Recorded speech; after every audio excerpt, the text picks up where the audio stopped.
안녕하세요. 중학교 3학년과 초등학교 3학년 예쁜 두 딸을 키우고 있는 부산 서면암소 한의원 이병호 원장입니다.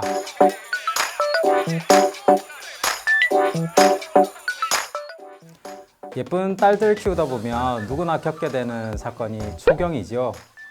귀엽고 예쁘고 아이 같기만 하던 딸이 이제는 어른이 되어버린 겁니다. 그런데 축하와 함께 걱정이 따라오는 집들이 종종 있습니다. 바로 생리통이죠. 생리를 전후해서 여러 가지 증상이 생기는 것이 생리통, 월경전 증후군이라고 하는 것인데요. 복통은 흔한 것이고요. 요통이나 유방통 또는 두통, 피로감, 구토, 변비, 변혈 등의 신체적 변화도 따라오고요. 감정적으로도 변화가 심해서 여러 가지 증상들이 복합적으로 나타나게 되고요.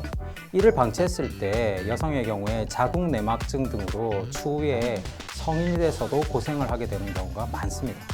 이런 증상은 초경 때는 별로 없다고 안심하고 있다가 점차 증상이 심해지면서 생리 전후로 해서 일상생활이 불가능할 정도로 악화되기도 하는데요.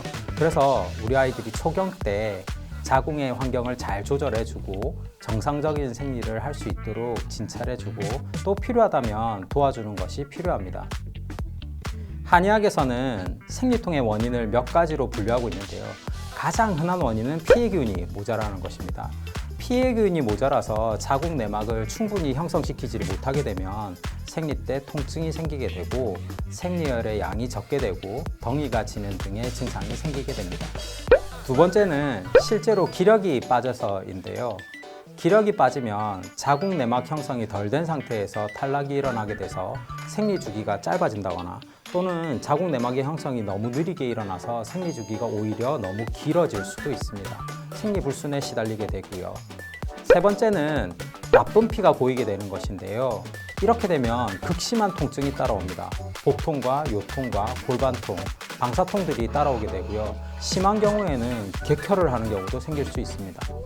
네 번째는 스트레스에 의해서 기운이 뭉쳐서 생리통이 생길 수 있는데 아이가 시험 기간이 다가오거나 또는 사춘기에 친구들 사이에 감정적으로 불안한 상황이 발생한다거나 했을 때 더 심해지는 생리통은 스트레스가 원인이 돼서 기운이 잘 흐르지 않아서 생긴 생리통으로 볼 수 있습니다.